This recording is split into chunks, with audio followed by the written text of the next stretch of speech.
자, 여러분 반갑습니다. 한국사 30차 시간입니다. 자, 오늘은 제목처럼 러일 전쟁과 일제의 심정인데, 러일 전쟁이 일어나던 시기부터 우리나라가 일본한테 나라를 빼앗기는 1910년까지의 그런 일본의 침탈 과정을 순서대로 한번 정리해 보도록 하겠습니다. 자, 일단 지도를 한번 보면서 당시 상황을 한번 보도록 하죠. 자, 우리나라가 이렇게 있으면은 우리나라 주변으로 자, 세 개의 나라가 우리나라를 노리고 있어요. 하나는 여기 있는 일본, 그리고 하나는 이쪽에 있는 청, 그리고 하나는 위에 있는 러시아. 자, 이렇게 세 나라가 우리나라를 노리고 있었는데, 우리나라를 서로 차지하려고 노리고 있었는데, 일단 이 청나라가 제일 먼저 아웃돼요. 뭐 때문에? 청일전쟁 때문에. 자, 청일전쟁에서 청나라가 패배하면서 청나라는 조선에서, 자, 여기 조선에서 완전히 손을 떼게 되죠. 자, 그래서 일본이 와 이제는 조선이 완전히 내게 되겠구나라고 생각하던 찰나에 삼국 간섭이라는 사건으로 인해서 조선이 러시아를 이용해서 일본을 견제하려고 했고, 아예 고종이 러시아 공사관으로 떠나버리게 되는 아관파천이라는 것이 벌어지면서 조선 내에서 일본이 생각지도 않았던 러시아의 영향력이 엄청 커지게 됩니다. 그래서 러시아와 일본 요 두 나라가 조선을 먹겠다고 서로 간에 경쟁을 하게 되는 거죠. 언제부터? 요 이후 1896년도 이후부터, 요거는 이제 95년도 사건이긴 한데, 요때부터 러시아와 일본의 대결이 시작됩니다. 누가 더 조선에서 우월한 지위를 차지하느냐를 가지고. 자, 그렇게 해서 둘이서 막 대결을 하는데 서로 양보 없죠. 내가 먹어야지 하고 싸우는 와중에 도저히 협상의 기미가 보이지 않자 둘 사이에 결국 뭐가 일어나게 되는 거예요? 바로 여기 제목처럼 러일 전쟁이 일어나게 됩니다. 자, 일본은 일본대로 러시아만 무찌르면 더 이상 조선을 탐내는 나라는 주변에 없게 돼요. 저 멀리는 영국이라던가 이쪽에 있는 미국은 조선이라는 땅에 대해서 그렇게 심하게 관심이 있지 않았어요. 그러니까 일본 입장에서 얘네만 물리치면 되는. 근데 그 사건이 바로, 얘네를 물리치는 그 사건이 바로, 물리친다는 표현하니까 뭔가 또 너무 좋은 표현 같네. 사건이 바로 러일 전쟁이죠. 그럼 러일 전쟁을 시작으로 해서 1910년 일제에 의한 강제 병탄이 이루어지는 시기까지 역사적인 사건들을 순서대로 한번 정리해 보도록 하겠습니다. 자, 보도록 하죠. 자, 사건의 시작은 아까 러일 전쟁부터라겠죠. 자, 러일 전쟁 일어나기 바로 직전에 서로 간에, 러시아와 일본 간에 서로 간에 협상이라는 걸 하긴 해요. 그렇지만 타협이 이루어질 리 없었다고 했죠. 즉 두 나라 사이에 전쟁이 아니면 답이 없겠다라고 하는, 곧 싸우겠다라고 하는 분위기가 맴돌게 됩니다. 그러자 우리나라에서는 고종이 미리 딱 선을 그어요. 니네 또 러시아랑 일본이랑 싸울 것 같은데 옛날 청일전쟁처럼 또 우리나라 땅에 싸우는 거 아니야? 라는 걱정이 드는 고종이 얘기합니다. 러시아와 일본한테. 우리는 다른 나라의 싸움에 절대 끼지 않겠습니다. 우리는 어느 편도 들지 않겠습니다. 우리는 중립이라고 하는, 나라 밖의 일에 대해서 아무데도 관여하지 않겠다라고 하는 국외 중립 선언이라는 거래요. 국외 중립 선언이라는 걸 합니다. 우리 안 껴주겠다는 거야. 그러니까 나 연관시키지 마. 니네는 니들끼리 알아서 해. 근데 이런 거를 백날 외쳐봤자 당시 대한제국의 힘은 매우 바닥이었기 때문에 러시아나 일본이 콧방귀도 안 끼죠. 우리나라가 이런 걸 하거나 말거나 일본은 예정대로 맘먹은 대로 1904년 2월 달에 러시아 함대를 공격합니다. 어디서? 우리나라 제물포 인천이랑 중국의 리순이라고 하는 곳에서 공격을 해요. 러시아 함대를 기습공격. 뭐가 시작된 거예요? 기습공격함으로써 러일 전쟁이 시작된 거다. 자, 러일 전쟁이 시작되면서 동시에 인천을 공격해서 러시아 군대를 물리친 다음에, 기습한 다음에 그 군대가 그대로 서울에 가서 경복궁을 점령하고 고종을 협박해서 조약을 하나 맺습니다. 조약이라고 하긴 뭐하고, 뭔가 이제 그 문서 하나를 만들어요. 그 문서의 이름이 한일 의정서라고 하는 문서입니다. 간단하게 얘기하면 요 안에 있는 되게 복잡한 여러 가지 내용들이 있는데, 간단하게 얘기하면 요 국외중립 선언은 무효. 어딜 니들이 안 낄라 그래. 국외중립을 무효화 시켜버리고 우리나라 땅 어느 곳이든지 일본이 필요로 하면 쓸 수 있다. 뭐 명분은 뭐 아주 아름답게 써놔요. 명분은 조선이 위험할 때 조선을 지키기 위해서 일본군이 투입되겠다. 그러기 위해서는 조선의 땅을 우리가 좀 써도 되지? 쓸게 라고 쉽게 표현해서 국토 자유 이용권이죠. 여기서 말하는 국토는 어느 나라? 조선의 영토를 일본이 마음껏 사용할 수 있다라고 하는 내용의 한일 의정서를 만듭니다. 자, 한일 의정서를 만들고 자, 여기 한일 의정서 맺기 바로 직전에 뭐가 시작되는 거예요? 러일 전쟁이 시작되는 거죠. 자, 요 시기에 이제 러일 전쟁이 시작되게 되는 겁니다. 자, 쭉 이어지는데 이제 1904년 2월 달에 시작한 러일 전쟁이 자, 요 한일 의정서도 1904년 2월 달이에요. 근데 얘가 좀 더 빨라요. 자, 쭉 이어진 전쟁이 어느새 5, 6개월 지나고 나니까 일본이 러시아 군대를 여기저기서 물리치고 있네. 승세가 점점 더 일본 쪽으로 기울어지게 됩니다. 그러자 자신감을 얻은 일본이 야, 러시아 우리가 이기겠네. 조선을 우리가 차지하겠네 라는 생각에 하나하나 지금부터 차근차근 조선을 자기들의 입맛에 맞게 요리하기 시작을 해요. 그래서 제일 먼저 맺은 조약이 뭐냐? 제 1차 한일 협약이라는 걸 맺습니다. 이름 되게 거창하지만 이거 지들 맘대로 한 거예요. 당시 조약의 정확한 명칭 같은 건 따로 있지도 않았어요. 그냥 제1차 한일 협약 내용이 뭐냐? 첫 번째, 조선이라고 하는 나라에다가 고문을 하나 설치를 해요. 고문을 파견을 해요. 그 고문이 누구냐? 하나는 재정 담당 고문이었던 메가타라고 하는 사람과 그리고 외교 담당 고문이었던 스티븐스라고 하는 사람을 외교 고문으로 파견해서 이 두 사람은 친일적인 사람들이겠죠? 일본의 매우 우호적인 사람? 뭐 이름 보면 알겠지만 이 사람 미국 사람이에요. 이 사람들이 일본의 사주를 받고 우리나라의 고문으로 파견되어서 일본의 입맛에 맞게 우리나라를 간섭하고 있었던 겁니다. 그래서 요 1차 한일협약 이후에 일본이 우리나라에 간섭했던 걸 고문정치식이라 그래요. 고문정치.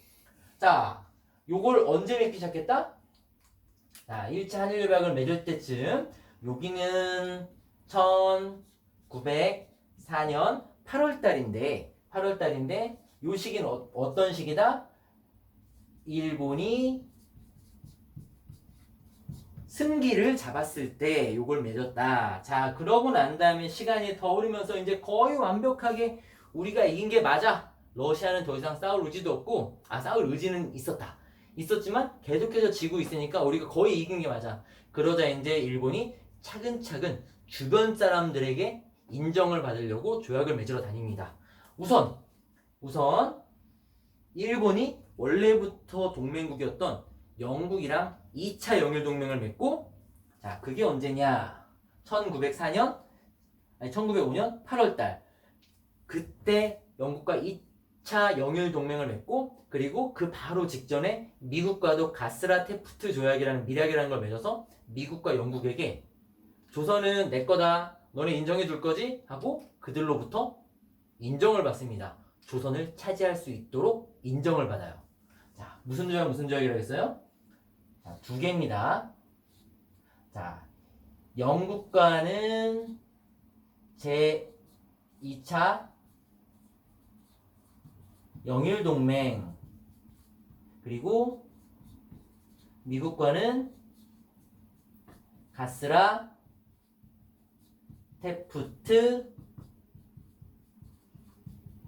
밀약. 가스라는 일본의 총리 대신이고 테프트는 미국의 육군 장관입니다. 요 둘이 모여서 몰래 얘기를 해요. 미국이 얘기합니다. 일본에게 조선 니네 가져. 대신 필리핀은 우리가 할게. 니네 신경 쓰지 마. 영국이랑 얘기합니다. 조선 니네 가져. 영국은 옛날부터 러시아랑 왼수예요. 뭐 러시아나 때렸으면 됐지. 뭐 조선 니네 같은지 말든지. 이렇게 두 나라와 조선에 대해서 지들끼리 협상을 끝내요. 그러고 난 다음에 1905년도에 드디어 러시아와 일본이 전쟁을 끝내는 포츠머스 조약이라는 걸 맺습니다. 포츠머스 조약. 1905년 9월 달에 포츠머스 조약을 맺음으로써 러시아도 이제 완벽하게 알았어. 조선에서 손 뗄게. 일본 니네가 가져가고 물러나게 돼요. 자, 여기 끝나는, 자, 러일전쟁 그러니까 한일주정서 맺기 전에 시작해서 한일협약을 맺고 1900 언제? 여기 밑으로 한번 써볼까요? 1900, 빨간색으로 써야 되나? 1905년도 9월 달에 무슨 조약? 포츠머스 조약을 맺음으로써 러시아는 조선으로부터 손 떼고 조선에 대한 뭔가 뭐 좀 말하기도 짜증난다. 조선에 대한 주인된 권리 같은 거를 일본에게 넘겨준다. 우리는 끼지 않겠다라고 하는 내용의 뭘 맺어요? 포츠머스 조약을 맺게 됩니다. 자, 드디어 일본을 막는 세력은 없어졌어요. 옆에 있는 청나라는 진작에 물리쳤지. 위에 있는 러시아도 떠나겠다 그랬지. 러시아 항복하기 직전에 영국과 미국에게도 인정을 다 받았지. 자, 지금부터 하나씩 우리나라 걸 뺏어가기 시작합니다. 자, 아직까지는 뭐 특별히 뺏어간 건 없잖아요. 이거는 뺏어간 건 아니에요. 사용하겠다는 거지. 중간에 여기 하나 뺏어가죠? 요거 맺기 전에 요쯤에 1904년도 2월 달에 그들의 필요에 의해서 동해상에 있었던 우리의 되게 좋은 섬 독도를 뺏어가죠. 1904년 2월 달에 독도를 편입합니다. 편입 가져갔다는 얘기예요. 이거는 빌려 쓰는 건데 이때 독도도 빼앗기죠. 자, 요 앞에는 뭐 없어요. 그냥 간섭한 거지. 근데 지금부터는 하나씩 뺏어갑니다. 자, 제일 먼저 뭐부터 뺏어가냐? 조선이 다른 나라에게 뭔가 도움을 요청하거나 일본이 조선을 완벽하게 차지할 건데 조선이란 나라가 멋대로 옛날에 러시아한테 달려들었던 것처럼 친하자 하고서 아간파천 했던 것처럼 다른 나라와 뭔가를 맺지 못하도록 해외로 나가는 장벽을 만들어버려요. 조선이 갖고 있던 무슨 권을 빼앗아간다? 외교권을 가져간다. 자, 너무 유명한 늑약이죠? 이름을 뭐라고 불러요? 을사 늑약을 맺게 됩니다. 요거는 뭐 너무 유명해서 연도도 다 알죠? 을자가 들어간 몇 년? 1905년. 자, 을사 늑약. 조약이라고 부르면 안 돼요, 이거는. 뭐 중학교 때도 많이 배워서 알겠지만 조약이 갖춰야 할 여러 가지 조건들이 빠져 있는 거죠. 교과서 아래쪽에 보면 잘 나와요. 당시 황제도 고종 황제도 인정하지 않았고 원하지도 않았고 도장도 찍지도 않았고 매우 불완전한 조약. 그래서 세계가 인정한 불공정이고 무효인 조약 중에 하나죠. 자, 그래서 조약이란 말 쓰지 않겠습니다. 늑약이에요. 늑약. 뭐 이 당시에 다른 이름으로는 2차 한일협약이라고 부르죠. 제2차 한일협약. 자, 요게 맺어지는데 요거의 대표적인 내용. 일단 우리나라에 통감부라는 것을 설치합니다. 통감부 설치해서 요 통감부라는 걸 설치하고 우리나라에 통감이라고 하는 일본 사람이어서 그 통감이 우리나라의 각종 내정을 간섭하고 이 사람이 우리나라의 외교관 역할을 대신하게 되죠. 이때 우리나라에 왔었던 첫 번째 통감이 누구예요? 그 유명한 안중근 의사에게 총 맞아 죽은 이토 히로부미가 우리나라 첫 번째 통감으로죠. 우리나라에. 자, 통감을 설치하고 그 통감이 우리나라에 뭘 장악했다? 외교권을 가져갔다. 외교권 박탈. 자, 을사늑약의 가장 대표적인 내용은 두 개. 하나는 통감부를 설치해서 통감 정치가 시작됐다는 거. 그리고 두 번째 외교권을 박탈해 갔다는 거. 자, 그러자 억울한 고종이 아니 외교권 박탈하고 이런 거 설치했는데 누가 찬성하겠어요? 고종은 끝까지 찬성 안 합니다. 당시 밑에 있었던 신하들 5명에서 도장 쾅 찍어버리고 해서 임금은 필요 없어 하고서는 걔들이 찍어버리죠. 그 5명을 우리가 뭐라고 불러요? 을사오적. 을사오적의 대표적인 사람이 그 이름도 찬란하고 유명한 짜증나는 이름이죠. 누구? 이완용. 을사오적 중에 하나죠. 걔들이 도장 찍었고 고종은 안 찍습니다. 억울한 고종이 을사조약 억울하다. 우리는 이거에 동의한 적 없다. 일본이 우리를 강제로 먹으려고 한다. 우리 좀 도와달라 하고 일단은 누구한테 도움을 요청하느냐? 미국. 조미수 통상조약에는 서로 간에 어려운 일이 있을 때는 서로 도와준다라고 하는 무슨 항목이 있어요? 거중조정이라는 항목이 있었죠? 서로 도와준다. 그래갖고 미국한테도 바로 며칠 지나지 않아도 바로 보내요. 사람을 보내. 우리 좀 도와달라. 우리 억울하다. 거중조정을 서로 맺지 않았느냐. 근데 조선이 몰랐죠. 당시 미국은 이미 일본과 가스라테프트 밀약이라는 걸 맺어갖고 미국의 입장에서는 이미 조선을 일본에게 넘겨준 상태죠. 우리는 관여 안 할 거야. 일본이랑 우리 미리 다 얘기했는데 우리가 필리핀을 차지하는 대신 일본이 수돈 먹기로 했어. 물론 그 얘기를 하지도 않아요. 그냥 조선의 요구에 무시합니다. 대꾸도 안 해요. 그런데 시간이 얼마 흐르지 않아서 1907년에 러시아의 주최로 네덜란드 헤이그라고 하는 곳에서 만국 평화회의가 열려요. 주체가 어디? 러시아. 그래갖고 러시아가 조선을 초청을 해요. 우리 만국 평화회의 하는데 니네도 와. 러시아 입장에서는 일본 꼴보기 싫잖아요. 요거. 그래갖고 그래갖고서는 그쪽으로 특사를 3명 파견하죠. 특사 3명이 네덜란드 헤이그에 가서 우리 억울해요라고 밝히려고 했는데 본회의장에도 못 들어가. 왜? 당시 일본의 동맹국이었던 영국의 방해도 컸었고 당시 강대국들은 저 동양에 있는 조그만한 나라 이런 나라에 별로 관심이 없었어. 그래갖고 본회의장도 참여하지 못하고 그냥 바깥에서 간신히 기자들 모아놓고 연설회동도 하고 되게 억울해서 그 당시 특사로 갔던 사람 중에 한 분은 울분으로 화병 나서 돌아가시죠. 자, 그 사건 잘 알죠? 뭐라고 부릅니까? 헤이그, 그쵸? 헤이그 특사 사건이라고 부르죠. 특사 파견. 자, 그게 을사늑약을 맺고 난 다음에 1907년에 이루어집니다. 자, 요걸 맺고 난 다음에 자, 이쪽으로 갈게요. 자, 요 화살표가 칠판이 작은 관계로 이쪽으로 갑니다. 자, 요 중간에 뭐가 이루어진다? 요 을사조약 억울해요 하고 요 중간에 헤이그 특사 그리고 또 하나 뭐? 미국의 뭐예요? SOS 치죠? 뭐라고 쳐야 되나? SOS라고 해야 되나? 미국의 도움 요청. 미국의 도움을 요청하게 되죠. 하지만 여기는 미국이 무시하게 되고 헤이그 특사는 원하는 대로 뜻을 이루지 못하게 되죠.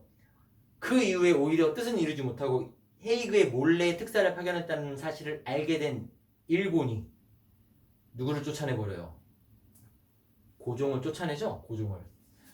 요 사건 덕분에 무슨 일만 발생하게 되느냐? 헤이그 특사 덕분에 고종만 퇴위당하게 됩니다.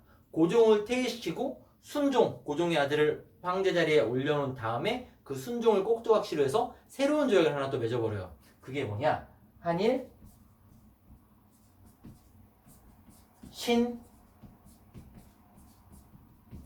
신협약입니다.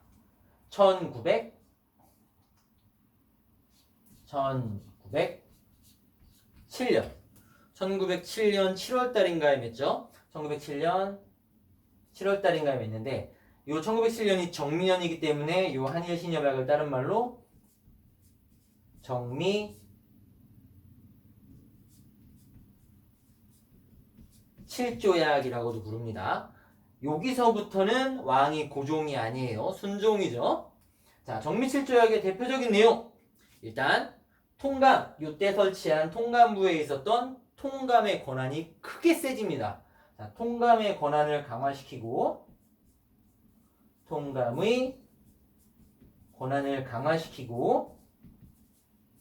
자, 그리고 각 부서의 제일 높은 사람들을 장관이라고 하잖아요. 그 장관 말고 그 밑에 차관이라고 있어요. 차관. 그 차관들을 반드시 일본 사람으로 임명하게 합니다. 그래갖고 그 차관들이 각 부서에 하나씩 박혀 있으면서 우리나라 내정을 간섭하게 되는 거죠. 일본인 차관 임명. 그래서 요 시기 한일 신협약 이후에 일본의 우리나라 내정 간섭 방법을 차관 정치라고 부르기도 해요. 차관 정치. 자, 일본인 차관 임명. 자, 요 두 가지 내용을 골자로 하는 정미 7조약을 맺게 되고 요 정미 7조약에 따른 후속 조치들로 여러 가지가 더 이루어지게 되는데 요 정미 7조약 내용이 있는 게 아니에요. 그 후속 내용들에 뭐가 있느냐? 가장 유명한 게 요 정미년에 대한제국의 군대가 해산되게 되죠. 자, 헷갈리면 안 되는 게 정미 7조약에 군대를 해산시켜라라는 내용은 없어요. 정미 7조약을 맺고 난 다음에 그에 따른 세부적인 내용이라든가 추가적인 사항을 몇 개 더 맺게 됩니다. 그 내용 중에 하나가 군대 해산이에요.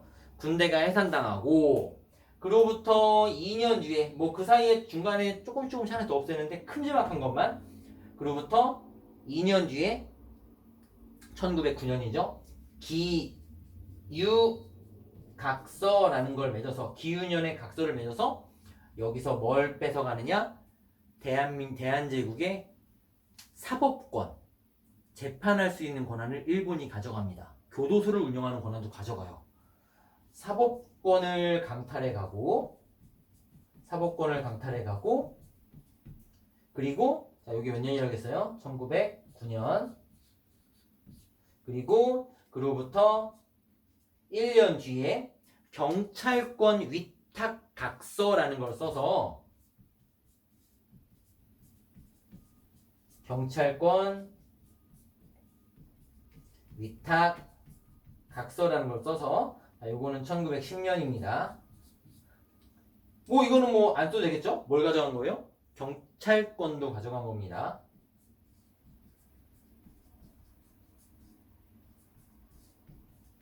자, 다 뺏겼네. 외교권 빼앗겼지.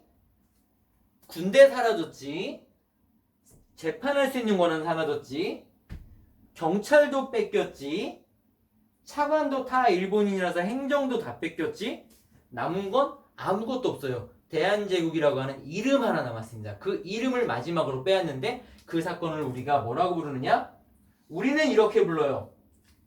한일 강제 병탄. 군사적으로 우리나라를 침략해도 뺏어갔다. 근데 일본 입장에서 이 새끼들이 머리를 약간 굴린 거야. 아니 뺏어가는 놈이 뭔가 이렇게 남에게 잘 보이고 싶은가 봐요. 병합, 그러니까 병탄이란 말을 쓰면 너무 뺏어가는 느낌이 나니까 다른 말을 써야겠는데 그렇다고 합병이라고 쓰자니 뭔가 되게 너무 평등한 관계인 것 같고 그래서 애들이 고안해낸 말이 한일 병합이죠. 병합. 합병보다는 세고 병탄보다는 약하고 교과서에 이거에 대한 자세한 내용이 있습니다. 읽어보세요. 하지만 우리는 그렇게도 쓰면 안 돼요. 우리는 이걸 뭐라고 부르느냐? 경술련의 국가의 치욕이다 라고 해서 경술국치, 뭐 굳이 다른 이름을 붙이자 한일 강제병합 혹은 강제병탄, 한일병탄 이렇게 불러야지 절대 쓰면 안 되는 말 한일 합병. 뭔가 되게 합법적인 것 같잖아. 자, 경술련의 국가의 치욕. 요거는 날짜 정도는 외워줘도 좋아요. 시험에 내진 않겠지만 대한민국 사람이라면 1910년 8월 29일날 경술국치가 이루어집니다. 여기서 또 일본이 얼마나 치밀하게 하냐면 우리나라를 이렇게 먹을 때 경술국치가 일어날 때도 그 전에 미리 조선 사람들에게 작업을 쳐놔요. 당시 요 시기에 경찰권 뺏기고 요 시기에 우리나라 내에서 일본을 향해 나아가자. 우리가 바라볼 곳은 일본밖에 없다. 그런 뜻의 한자 일진, 일본으로 나아가자. 일진회라고 하는 조직을 만들게 해요. 그 일진회로 하여금 뭐라고 해야 되나 탄원서를 막 작성해서 일본 정부에 올리게 해요. 탄원서 내용이 뭐겠어요? 우리 조선 백성들은 이렇게 한마음 한뜻으로 일본이 우리를 다스려주기를 혹은 우리가 일본 사람이 되기를 원합니다 라고 하는 청원서를 올리게 해요. 그럼 일본이 그 청원서를 받아보고 아 조선 사람들이 이렇게 원하니 내가 너네를 일본으로 병합하겠다. 이런 명분으로 야비한 놈들이죠. 요 사이에 뭘 했다고? 일진회라는 애들을 동원해서 얘네가 뭘 제출합니까? 한일 합방 청원서를 제출해요. 합방 청원서.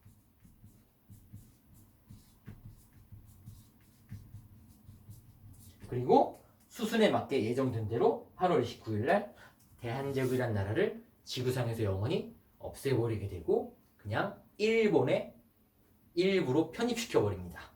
요게 우리나라가 일본에게 나라를 빼앗기는 국권 침탈 과정이에요. 자, 한 번 더 정리를 해보면 청나라를 물리친 일본이 러시아와 이제 조선을 두고 대립을 하고 있었어요. 둘이 싸울 것 같은 느낌이 감지되자 조선에서는 뭘 합니까? 우리는 아무 데도 끼지 않을 거예요. 우리 건들지 마 하고 국외 중립선언을 하는데 힘없는 나라가 아무리 나 중립이야 라고 외쳐봤자 아무 소용없죠. 이러거나 말거나 일본이 우리나라 제물포와 인천이라고 했죠. 인천과 중국의 리순이라는 곳에 있었던 러시아 군대를 기습 공격함으로써 러일 전쟁이 시작되고 러일 전쟁 시작과 동시에 경복궁을 점령한 일본이 자신들이 전쟁에 유리한 고지를 차지하기 위해서 우리나라와 한일 의정서를 맺어서 우리나라 땅을 마음껏 이용할 수 있는 국토 자유이용권을 획득합니다.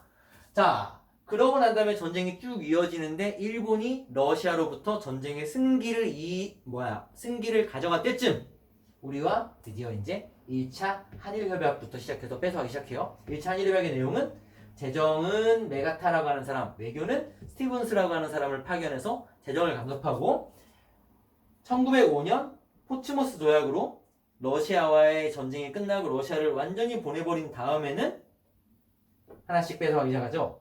그리고 그 전에 이미 우리 주변에 있었던 강대국과는 이런 조약을 맺음으로써 조선에 대한 종주권을 이미 인정받았고, 자, 제일 먼저 을사조약, 1905년에 맺은 을사조약을 바탕으로 외교권을 빼앗아갔고, 그 다음 억울하다고 헤이그 특사를 보내고 했던 고종을 이걸 빌미로 쫓아내고 난 다음에 순종을 꼭두각질 앉혀놓고 한일 신협약을 맺게 되죠. 이 신협약의 내용은 통감의 권한을 강화시키고 각 부서에 일본인 차관을 임명함으로써 그 차관들이 행정을 장악하게 했다라는 거. 그리고 뒤이어서 군대 대산시키고 뒤이어서 기후학설을 통해 사법권도 강탈하고 경찰권도 가져간 다음에 껍데기만 남은 조선이라는 나라, 대한제국이라는 나라를 요런 말도 안 되는 여론을 만들어서 1910년 8월 29일 날 일본의 일부로 편입하게 되죠. 가져가게 되죠.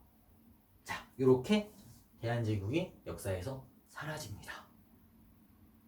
자, 하지만 나라가 이렇게 끝났다고 해서 절대 가만히 있을 대한제국, 대한민국 사람들이 아니었죠. 자, 다음 시간에는 이 나라들, 이렇게 빼앗긴 우리나라를 찾기 위해 벌어지는 운동, 의병. 자, 의병을 배워보도록 하겠습니다. 자, 그 전에 여기 아까 잠깐 나왔었던 여기는 요 독도.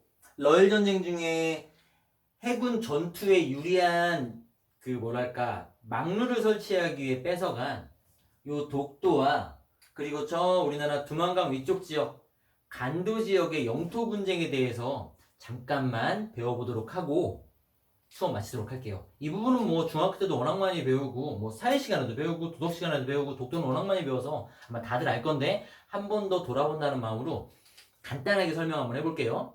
자, 요거 지우고 자, 요거는 글씨가 잘 보일려나 모르겠습니다. 시간이 지날수록 제가 글씨를 더 이렇게 막 날라다니게 써갖고 이게 학교가 아니라 집이라서 칠판이 더 울퉁불퉁해서 실제는 이것보다 조금 더 잘 쓰죠? 조금. 자, 요거 지우고 독도랑 간도 한번 보도록 할게요.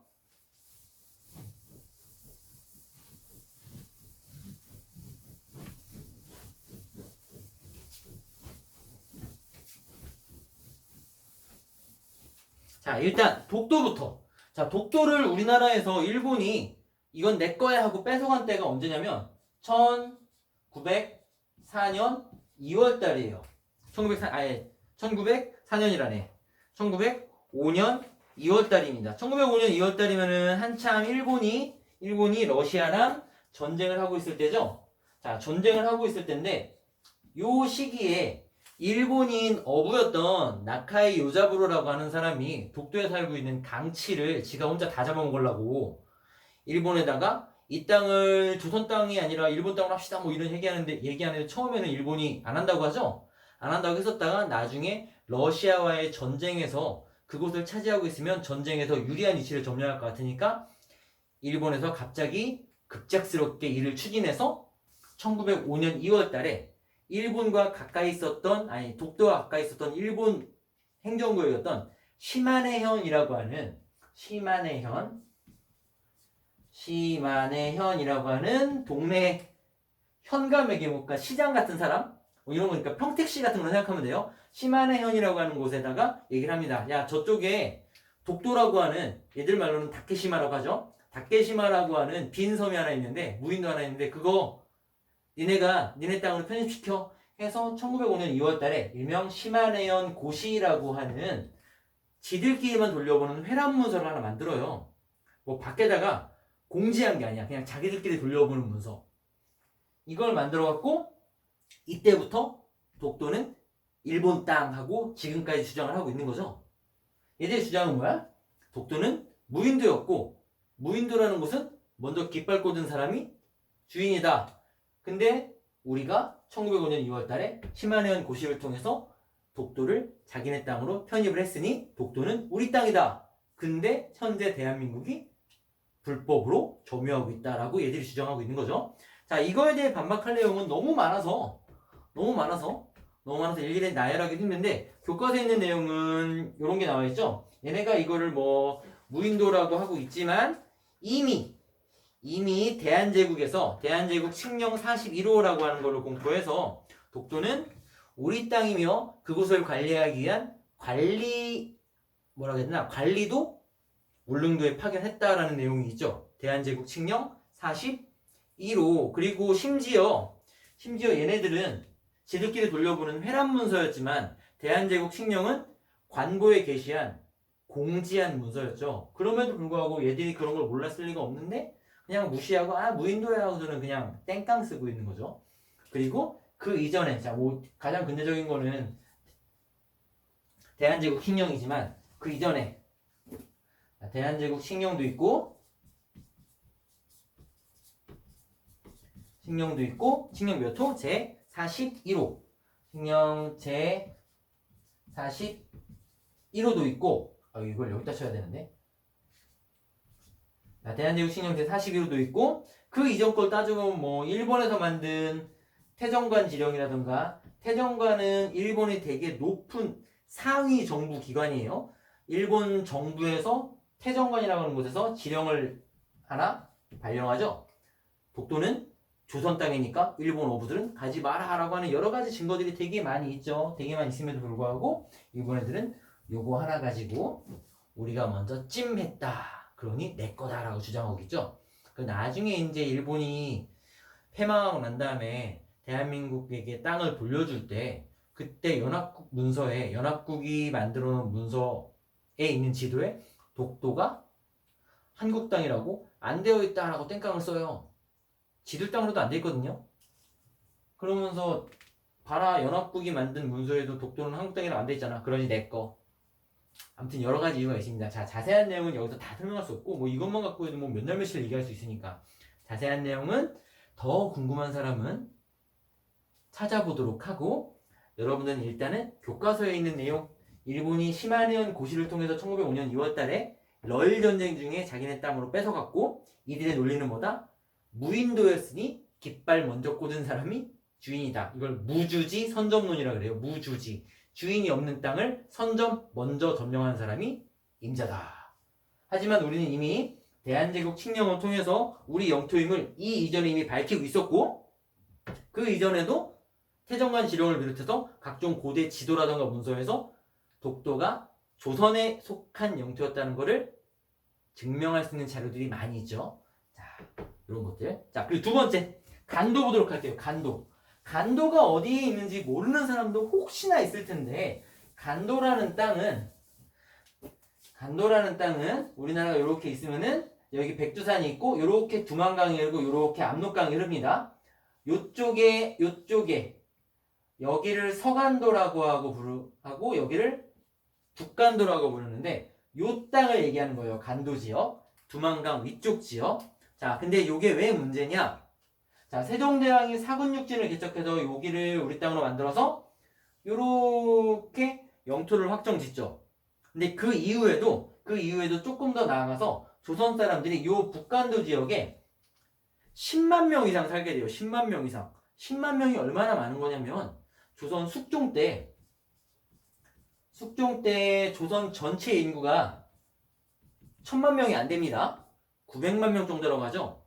근데 여기 10만 명이 살고 있다. 지금이 5천만이 좀 넘으니까 지금으로 따지면 여기에 50만 명이 살고 있는 거예요. 비율을 따져보면. 그래서 여기에 조선 사람들이 엄청 많이 살고 있고 또 원래 여기가 명나라였는데 요게 망하고 청나라가 들어서죠. 그래갖고 청나라랑 여기 있는 조선이랑 여기 있는 땅의 주인이 누군가를 갖고서는 명나라에 있을 때는 이쪽 지역은 오랑캐의 땅, 여진족의 땅이라 별로 관심도 없었는데 청나라 자체가 여진족이 세운 나라다 보니까 이 땅에 관심이 생긴 거야. 그래갖고 이 땅이 누구 땅이냐, 청나라 땅이냐, 조선 땅이냐 갖고서는 서로 다툼이 일어나게 됩니다. 그 다툼이 일어나자 청나라랑 조선 사이에서 경계를 명확히 하는 비석을 하나 세워요. 그게 뭐냐? 백두산 정계비라고 하는 비석을 세웁니다. 그래갖고 요 백두산 정계비에 뭐라고 써있냐면 조선의 영토는 뭐를 경계로 한다? 토문강을 경계로 한다 라고 쓰여 있어요. 토문강이 두만강이냐? 근데 여기 실제로 교과서 지도 보면 나오겠지만 토문강이라고 하는 강이 따로 또 있거든요. 따로 또 있는데 그 토문강이 경계라면 여기가 토문강이니까 북간도는 조선 땅이 되는 거고 요 토문강이 토문이 아니고 두만강이라면 북간도는 청나라 땅이 되는 거죠. 근데 아까 얘기했듯이 백두산은 정계비를 세우고 막 하고 있고 요 시기에 당시 언제? 숙종 이후로도 계속 올라가서 1800년대 후반이 되면 10만 명 가까운 사람들이 살고 있었다고. 그러니까 숙종 때 10만 명 살았다는 게 아니라 그 이후로도 계속 올라가서 많을 때는 10만 가까이 살았다는 얘기예요. 자, 그렇게 살고 있었기 때문에 우리는 무슨 소리냐 이거 우리나라 땅이다. 청나라는 무슨 소리냐 토문강은 두만강을 말하는 거야. 이거 청나라 땅이다. 그래서 요 백두산 정계비에 토문강에 대한 해석을 두고 요 북간도 땅이 청나라 땅인가 조선 땅인가 하고 1900년대에 싸우게 돼요. 싸우게 돼. 자, 그런데 이거를 한 방에 정리해주는 나라가 등장합니다. 누구냐? 일본. 일본 새끼들이 등장을 해갖고 청나라한테 얘기합니다. 1909년에 간도 협약이라는 걸 맺어요. 간도 협약. 근데 1909년이면 우리나라가 청나라랑 뭔가 외교적인 뭔가 협약을 맺을 수가 없잖아요. 이미 1905년에 뭘 빼앗겼으니까. 외교권을 빼앗겼으니까. 즉 청나라가 우리나라를 대신해서 자기들이 이제 외교적으로는 우리 보호자라는 거야, 일본이. 그래서 청나라한테 얘기해요. 야, 내가 보증할게. 간도 협약 맺어. 간도는 니네 거야. 하고 일본이 청나라의 땅으로 간도 협약을 통해서 인정해줘 버립니다. 간도를 청나라 땅으로. 그리고 일본은 뭘 받느냐? 만주에다가 철도를 놓을 수 있는 철도 부설권을 가져가요. 거래를 한 거지. 간도 땅 줄 테니까 철도 부설권은 일본한테 맡겨. 그렇게 해서 간도 협약으로 요 1909년 간도 협약으로 간도 땅이 청나라 땅이 돼버립니다. 그게 지금까지 이어져 오게 되는 거예요. 자, 다시 정리하면 경계가 애매모호해서 숙종 때 경계를 확실히 하는, 원래는 관심도 없었는데 청나라가 들어서면서 지들 민족의 발원지니까 여기에 관심을 갖게 된 거예요. 그래서 이 땅이 누구 땅이냐, 청나라와 조선 사이에 다툼이 벌어졌고 명확하게 하자 해갖고서는 숙종 때 백두산 정계비를 세웠어요.